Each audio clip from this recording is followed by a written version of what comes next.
Guys, I'm very happy to be back here.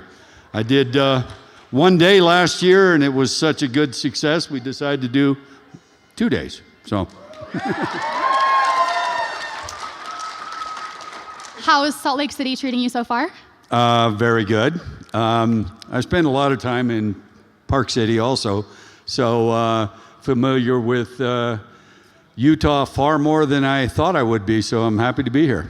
Wonderful. Well, thank you so much for being here. I know everyone is absolutely thrilled to hear everything you have to share. So just to give everyone kind of an insight into how this is going to work, I'm going to start us off with a few questions for Kane, and then when I give you the word, we're going to have some fans line up right here, and you can have all of your burning questions answered. Sound good? All right. Wonderful. So, Kane, my first question for you. When you took over as the iconic character Jason Voorhees in Friday the 13th, The New Blood, what was your experience like breathing life into such an iconic character? Well, I mean, I have always been a horror fan my whole life and always loved the Friday the 13th movies, like many of us. So when it became possible, because at first it was just possible, thank you, that I would play the character, I couldn't believe it, first of all, because here's a character I've watched for 6 films and enjoyed every one of them, even though they're vastly different, performances were different.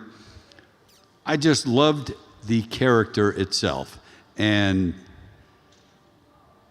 John Buechler, who directed Part 7, is the single reason I ever played Jason, because he had it in his mind, because I had done a movie the previous year. I don't know if you know this, but I had done a movie called Prison that Rennie Harlan directed. And I was the stunt coordinator, and that's where I first met John Buechler. He was doing makeup effects on the movie. And he came to me and said, you know, at the end of the movie, there's a character called Forsyth that is going to have a full body prosthetic makeup, lenses, dentures, full body suit of latex. And he said, have you ever done that? And I hadn't really. So he said, would you like to? And I said, sure. As a stunt coordinator, you know, you're not that often on camera unless you're doubling the lead, which happens a lot. But he said, why don't you play this character? And it's barely in the movie. At the very end, you know, I come out of the ground strapped to an electric chair. I stand up, I scream. The makeup looked amazing. And just based on that performance, and by the way, Viggo Mortensen was in the movie, who was unknown at the time, became a giant star, great guy. He was actually at my wedding. And because I got married, that was in '87, I got married in '91, and we were still friends because we did, after Friday Part 7, then I did Texas Chainsaw Massacre 3, and stunt doubled R.A. Mihailov as Leatherface and stunt coordinated and worked with Viggo again in that movie, so we became friends. But John appreciated how I worked in the makeup, because I think you already realize it's not easy. When you have full body prosthetics where pieces are glued onto your face and head, the process takes 3.5 hours typically. That's what it did in the Prison movie. And John, from the beginning, when he got the job to direct Part 7, he says, this is the guy that should play Jason. And Paramount Pictures is like, never heard of him. And he says, he kept saying, you gotta trust me. This guy is the one that should play Jason. And they were like, well, he's not really all that tall. We kind of want a bigger guy. And John just wouldn't hear of it. He almost jeopardized his own directing job by insisting that I play Jason. And, you know, I like to think he was correct, because, I mean, I did 3 more films after that one as the character. So it's kind of hard to dispute that he was correct because nobody else ever did it. So, but,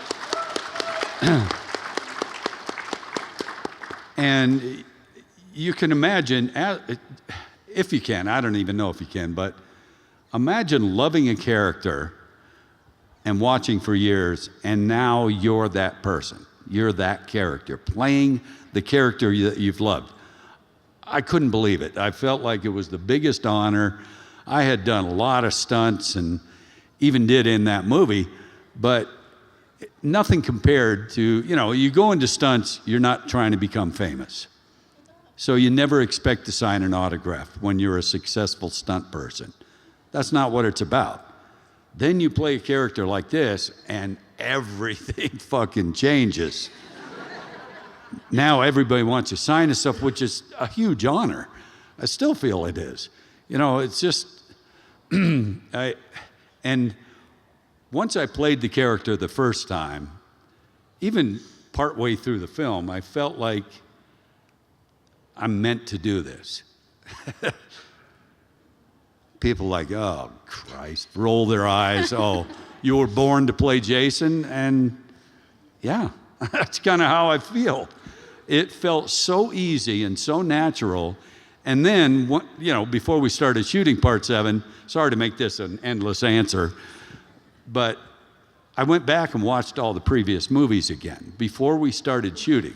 Once I had the job, because I wanted to see what other guys had done that I liked as a viewer and things that I thought could have been better, and then just develop my own style. And I'm sure you've heard this story before, but the first time I put the makeup on, the full body, because again, 3.5 hours of prosthetics on my face, even with the hockey mask on, which I didn't expect. I thought, well, I don't have to wear the full makeup until the mask comes off, 3/4 of the way through the movie. But because of the way John designed the makeup, you could see my jaw open and close over here, even with the hockey mask on. So I had to wear the makeup every day. But the first time I put everything on as a test, we weren't shooting yet, I was at John's shop. I looked in the mirror and I started doing movements and stuff that I thought I might do when we start filming. And every time I stared at myself in the mirror in the costume, since I'm not speaking and you can't see my facial expressions, I thought, man, what's missing? And to me, if I just stood there and didn't do anything, I looked like a mannequin. So I thought, what could I do to make this look more terrifying, even though I'm just basically standing there? And that's when I came up with the breathing thing. And, when I stood like this, I thought, okay, that looks good. Then when I doing this, I thought, oh shit, that looks like he's about to explode any moment. And, obviously it worked, and I continued doing it. But here's a bit of trivia, by the way, that just popped into my head. The very first thing I ever put on camera as Jason in part 7, because as you know, films are not shot the way we view them. They're shot in completely different order of how the movie is put together. So you never know what's going to be your first shot. The very first thing I ever did, it was a vision that Tina has, and I'm holding an actor named Bill Butler up with a tent stake through his chest, and she sees this vision. And I've seen a still of that one time, I think, and it's just me holding him with a tent stake through his chest. He's like that, and I'm just behind him. That's the very first thing I ever put on film as the character. So it's kind of cool because Bill and I are friends, because he was also in Chainsaw 3, playing a character. He played the character of Michael in part 7 and always did my makeup.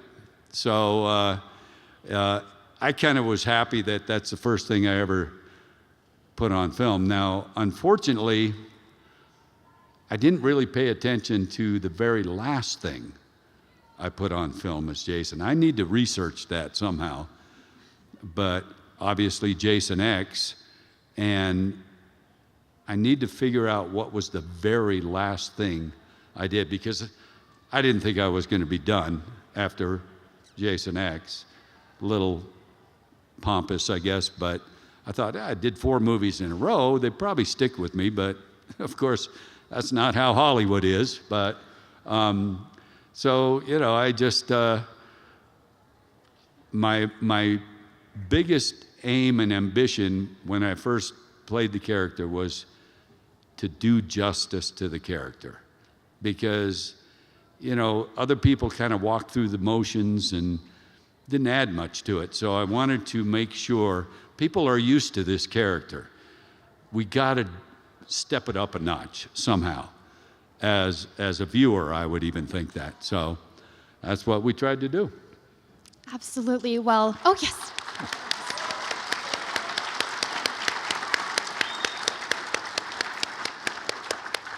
I'll try and make the answers a little less lengthy. Sorry. No, that was perfect. Well, clearly they made the right decision, because anyone who knows anything about film, horror film in particular, knows that you are Jason Voorhees. There is no other Jason Voorhees. Thank you. I wish there was another guy that played the character that was at this show so we could rub it in, but... Next year. We're all friends, though. CJ is a good friend of mine because, in my opinion, he did a great job in part 6. And I was just felt very fortunate that I had Beekler on my side, because I think if I did not, CJ would have done it again. So.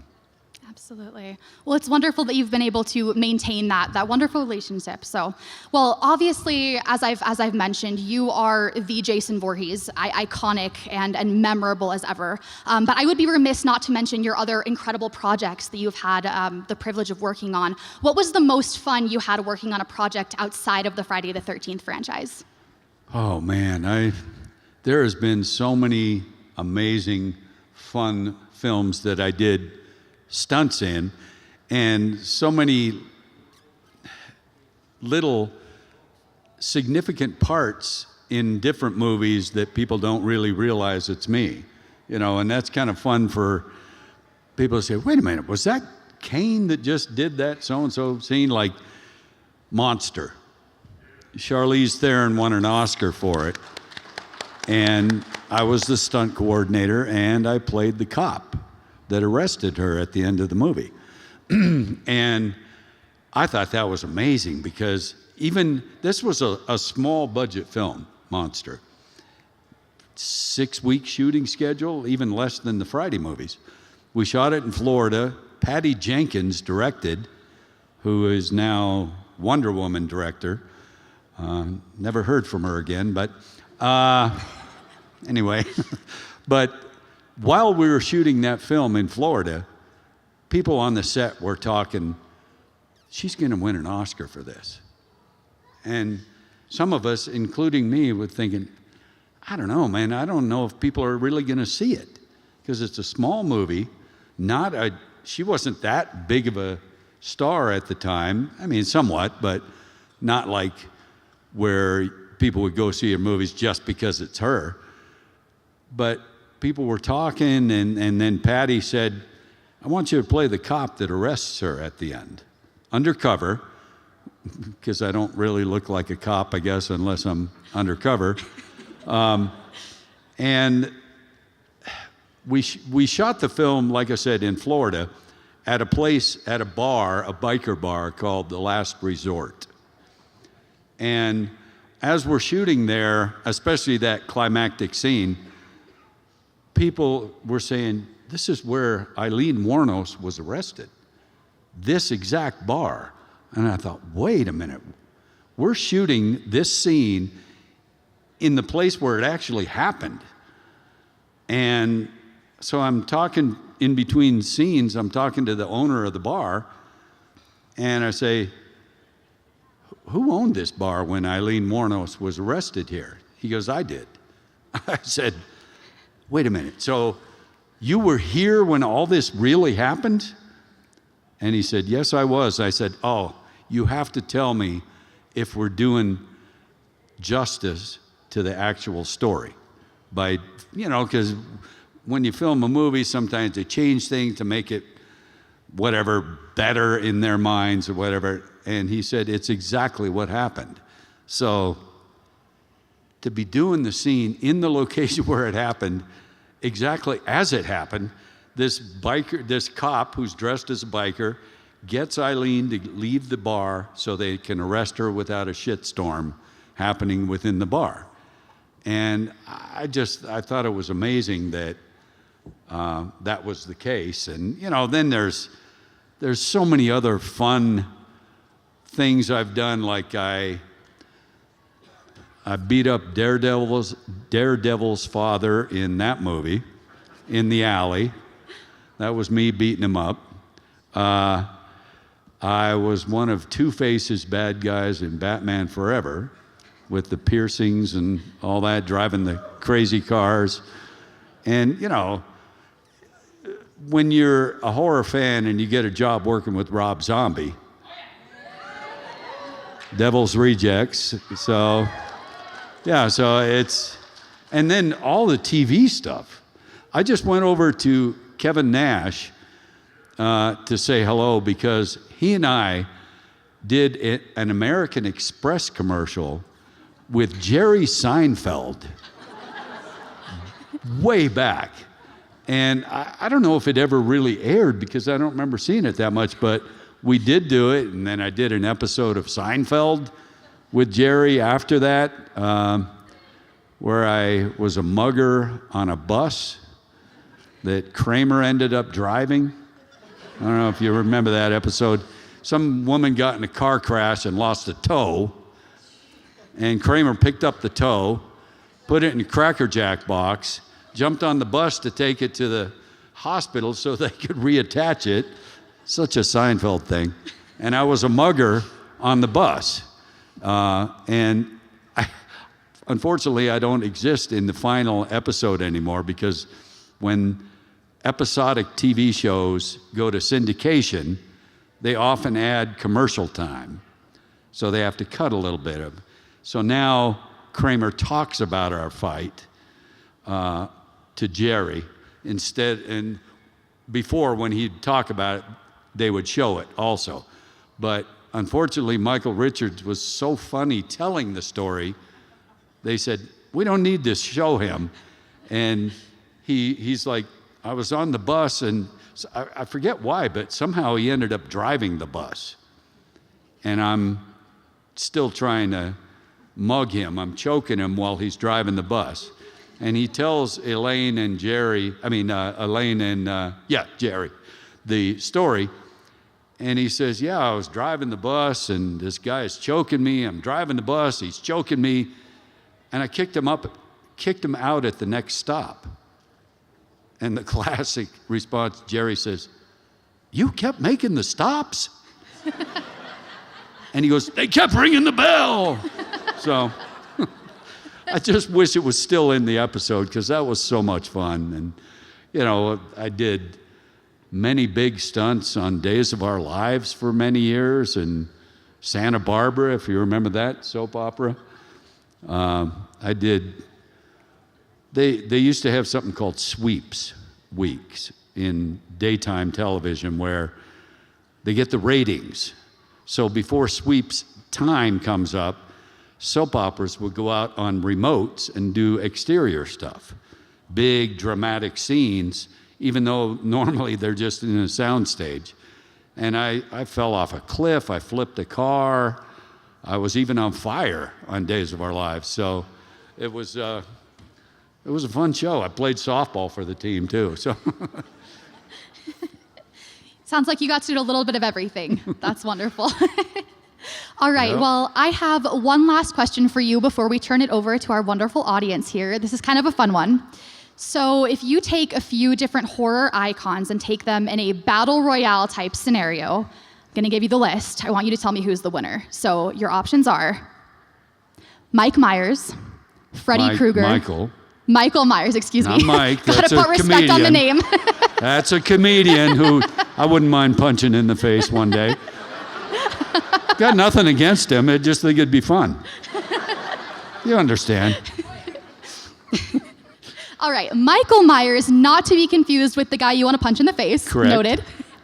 Jason Voorhees, Uh-huh. Freddy Krueger, and Leatherface. Who do you think is going to be the victor? Okay, so, yes, but I'm trying to make it not so slanted. I think Leatherface would be a good battle with Jason.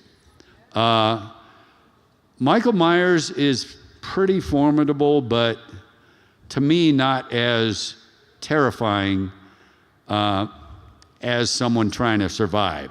But within the ring, Jason wins, Leatherface is close, Michael fucking watches, and Freddy's a bitch.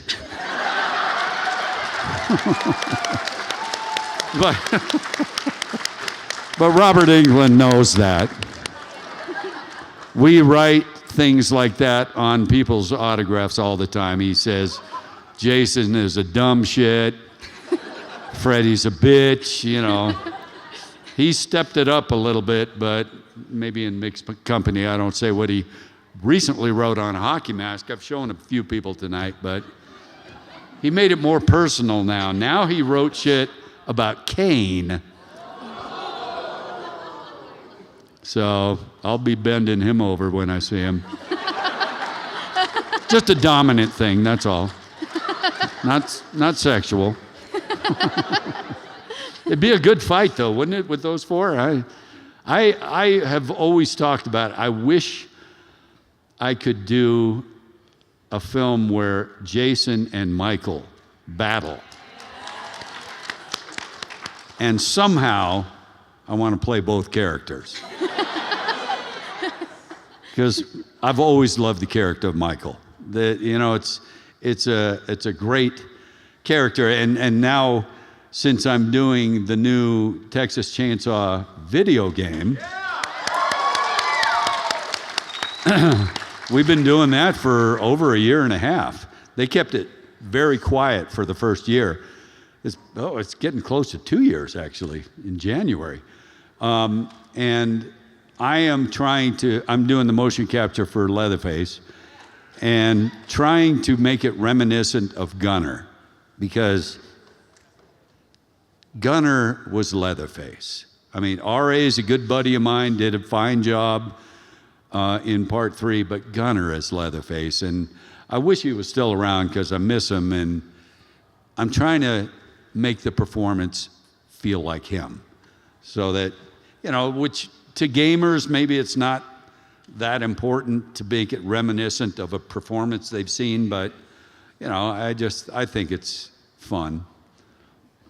Absolutely. I have no doubt that your performance will pay tribute to his incredible legacy. So thank you for really giving it your all to every single thing you do. Well, thanks.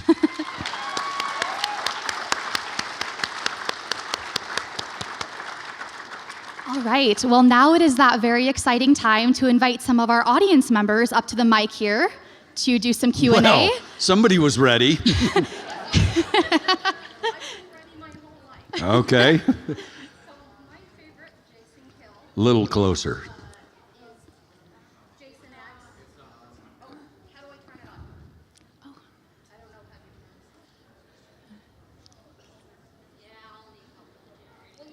Somebody help her turn the mic on somehow, please.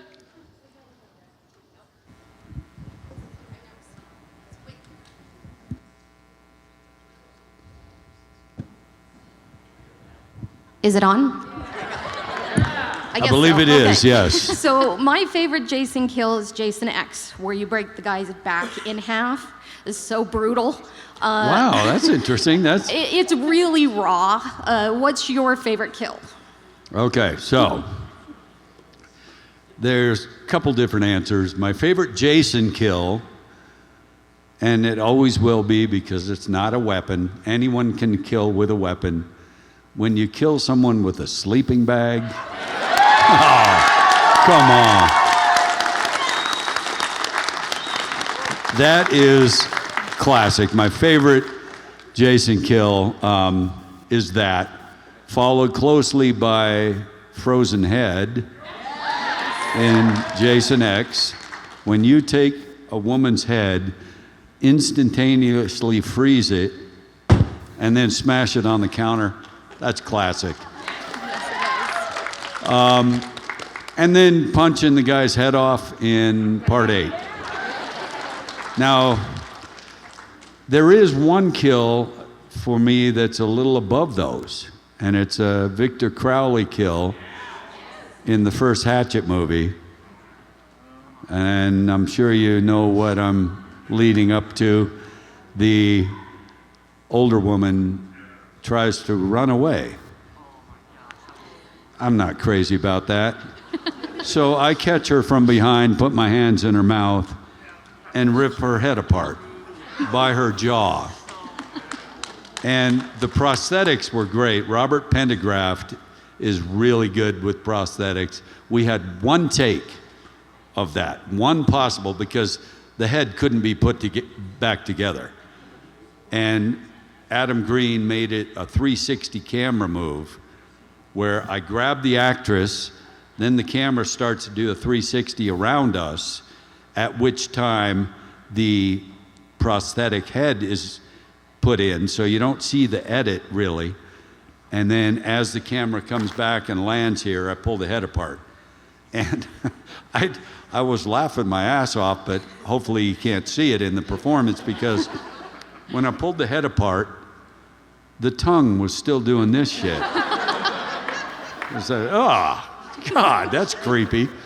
And I kind of laughed, but you can't really tell because of all the makeup. But those are my favorite kills. I like killing any way possible, but those are the top ones.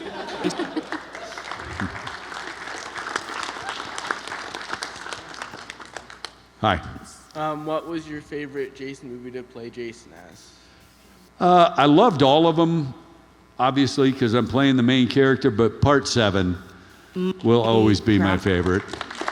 It was my first. I think the makeup was the best. As a stunt person, it was by far the most stunts I ever had to do as Jason, because she could make things happen. So it's my favorite fire stunt in that movie, and I don't know, it was amazing to be on that set. And after that movie, that was in '88, for the next year, I started doing events like this, because I was now one of the guys that played Jason. And I would sign my name and put Jason number 7, because that's what I was. I was the 7th person to play Jason. When I found out I was doing Jason Takes Manhattan, I stopped writing the 7 anymore. So if you ever see that autograph, it's far more unique than what I do now. Because now I put 7, 8, 9, 10.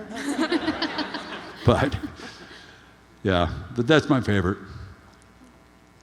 Okay, so this is actually my 9-year-old brother's question, because he is very hyperfixated on the Friday the 13th series. Okay. He asked Hopefully me, that's not a bad thing, but. Oh no. He asked me to let you know that he loves Jason and ask you what it's like to be, quote, a movie murderer. Well, 45 years in this business, I have almost never been the good guy. So it's easy for me, and I think any actor will tell you, it's so much fun to play the bad guy.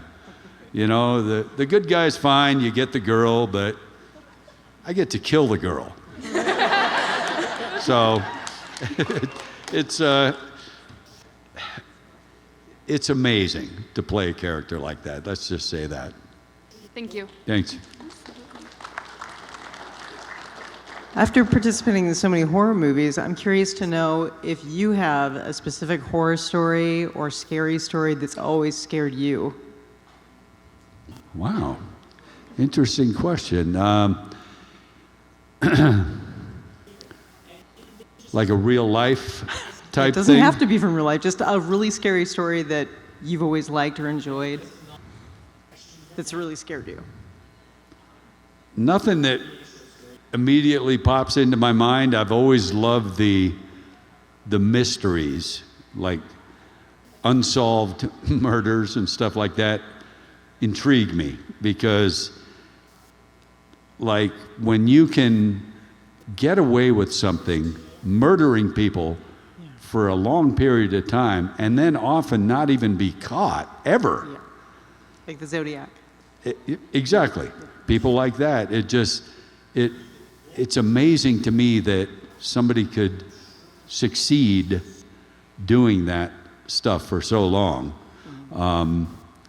And my favorite film of all time is The Exorcist for me. And I still think it holds up. You know, how many movies from 74 or 3? 4. Anyway, right in that area. How many movies from that time period aren't laughably stupid now? And that one's still good. True, but What? And I'm just curious, for those of you who actually did submit in the contest to win. That What? wasn't me talking. What? That wasn't me talking. I know. Who was that? I know. Somebody I got don't another know. mic in here? It's haunted. This place is haunted. So my favorite scene, without you killing, of course, is when you kick over the boombox. What is your favorite scene that you have filmed? Other than the stunts, of course, I'm going to be partial to some of the stunt scenes. I will say that, you know, Jason Takes Manhattan, shot almost entirely in Canada, Vancouver. Yeah.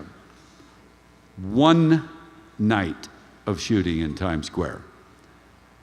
At the end of the shooting schedule, after we finish everything in Vancouver, we go to New York, knowing we're going to do shit in Times Square.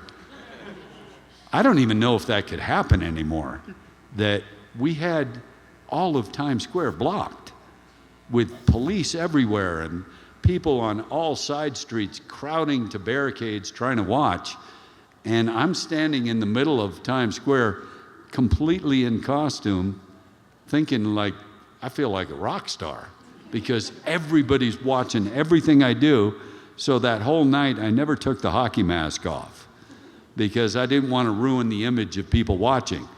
Because in part 8, if you took the hockey mask off, you could see my face. That was the only time that my face has been open like that. And so I didn't want to ruin it. And doing the scenes where we would shoot them and then on cut, people would cheer. And it was unbelievably amazing to be there. Now, the boombox. I didn't tell this story till just recently, but whenever I played Jason, I thought it weakened the character to look down. So if I was walking and you tend to look down to see where you're walking, I never did that because, I don't know, I didn't think it stayed in character. So I got to kick this boombox. It's on a cardboard box so I can kick it easier. And we roll, I walk, I kick the box, I trip over the fucking thing. God damn, I wish that footage still existed, but I don't think it does. Oh, that's so sad. So, obviously we cut, we reset, and now I'm pissed off. So, I kicked that thing so hard on the next take and it worked perfectly, but it was just, I didn't want that night of shooting to end. in all the movies I've ever done, that was the one most significant night of shooting in my career because it was so surreal to be there. And I feel like those actors that were cast for those characters, they must have been so excited. You know, I bet. If you're a horror fan and you're cast, you're going to be killed by Jason, or messed with anyway, in Times Square. That, amazing to me. One of the guys that was in that scene, he's on the photo on my table of that scene. Yep, I saw it. He came by recently to my table and said, "Do you remember who I am?" And I didn't, and he reminded me, and it was just cool to see him again because, you know, there's been a lot of crazy things happen in my convention career, such as recently, like 3 or 4 times now, somebody has come to the table and showed me a picture of me holding an infant at a convention. And now they're standing in front of me at 30. And I'm like, I gotta squeeze your head again. But yeah, so, you know, I will never not appreciate the things that have happened from playing Jason. How could you take it for granted? I am so fortunate in my career that I'll never not appreciate it. So, Fair enough. Thank you so much. thanks.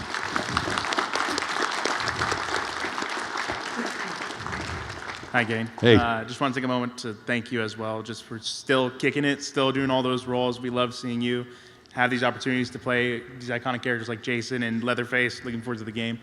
But there's a question I've always wanted to ask you since the age of 14 when I saw Jason Goes to Hell, and I saw the Necronomicon, and I recognized that. Let's say if you were still in the heyday, still using Jason, still rolling with it, would you take the opportunity to put on the mask, punch Bruce Campbell in the face while his chainsaw is grinding against your blade on Jason versus Ash?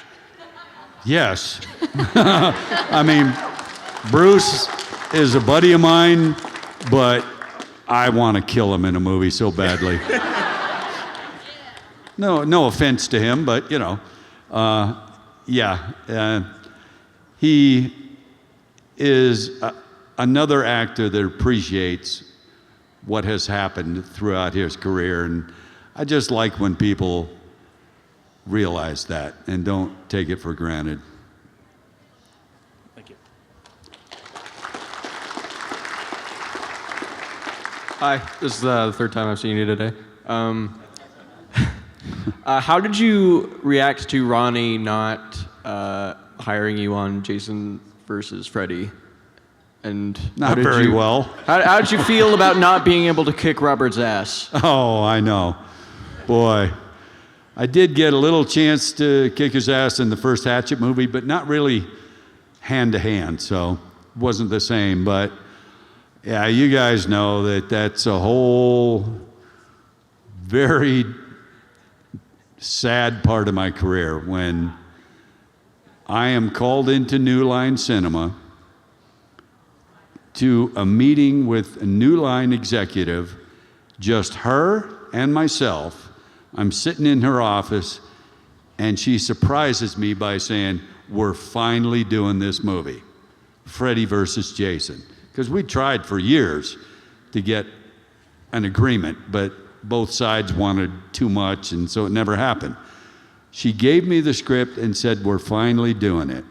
Now, wouldn't you think you have the job when you're told that? Yeah. So, in the following couple months, I was getting a weird feeling from New Line, and I thought, what's going on here? They had hired a director named Ronnie Yu that wanted to do something different. It's his movie, it's his deal, but he wanted to use somebody else. And I was obviously upset because I was told I was doing it. But when I was never given a decent reason for not doing it. They wanted to use a guy taller, so he's 2 inches taller than me. I'm not sure if that reads that dramatically on camera. And I was quite upset and realized, yep, I'm out. Never was any kind of, hey, sorry, man, you know, from New Line saying, the director just wanted to do something else, and, you know, nothing. Not even a fucking message to say, sorry, it didn't work out. Nothing. So, probably shouldn't say this on camera, but a lot of people that enjoyed my performance made T-shirts that I only saw one picture of one, never saw the shirt, and it said, fuck you. Why you? Which is how Ronnie spells his last name. Now, I didn't have anything to do with that. I'm talking to that camera right there. I'm just reporting the facts. But it didn't make me angry to see that. I thought, okay, so some people are upset like I am, so I appreciate that. But anyway, that's how it was. Thank you. Just before I go, I could say for everyone that the movie would have been much better if you were in it. Well, thank you. Thank you. And you know, I think you already know, ironically, that the guy that played Jason in that movie was the guy I threw into the mirror on Jason Takes Manhattan. So, and he did the entire movie. They shot it in Vancouver, again, which is where he lived. And they had to do a pickup shot at the end of the movie where Jason has Freddy's head coming out of the water and Freddy winks, so that there's kind of an arbitrary ending to it. Now, Ken Kersinger didn't even do that shot. The most iconic shot in the movie is a guy named Doug Tate, because Kersinger was Canadian. They shot that scene in LA, and they had to bring in somebody else, so he didn't even get to play his entire character, and that was kind of the most important scene in the movie, really, but anyway. So as an actor, what is something that a director can do to you, a way that they can direct or approach a project that helps you a lot as an actor? I would say, just for me, having enough faith and trust in my performance as the character to let me try some things. Not that they'll always be correct, but don't be so overbearing as a director that you don't let your cast perform. Sometimes directors have it in their mind exactly what they want to see, and an actor will say, well, what if I tried this? Sometimes they don't want to listen to it. So I think it's much easier to work with a director that at least will hear you out. Again, you won't always be correct. There may be a reason where you can't do something the way you want to, but at least listen to your cast. Have faith enough that they know their character to possibly add to it. I know you're the director and you're supervising everything. Just listen, that's all. Thank you. Thanks.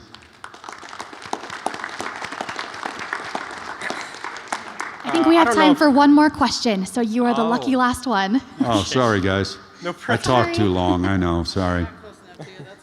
Sorry. I don't know if you could have guessed, I'm a big Michael guy too. The what? I don't know if you could have guessed, I'm a big Michael guy too. I see that, yes. I was just wondering, I remember there was a story where they wanted you to kick a dog and you said, no, Jason doesn't do that. That sort of thing, right? I just want to know, what exactly is the Jason moral code? Like, what's the full list there? Or is there, in fact, a moral code? Again, a lot of people like to make more out of that story about, me protecting animals and stuff, but for me, it was just a character thing.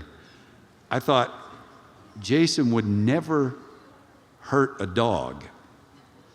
He would identify with the dog, if anything. And it just, I told the director, Rob Hedden, when I first read the script, I said, what is this? This is not something Jason would do. And fortunately, as I was just saying, he listened to my explanation and said, you know what, I think you're right. So we never did it. And I don't think I ever kept the version of the script that had it in there. I wish I had now. You know, you look back on things after you're done and think, oh, I should have kept that. Or like Jason Goes to Hell, when Freddy's hand comes out of the ground and grabs a hockey mask, you probably know that's my hand. And I kept that glove because it was made by the same guy that built Robert's gloves for Nightmare. And so I kept a lot of stuff, but some of the things in retrospect I wish I had kept also. Thank you, thank you. Thank you so much.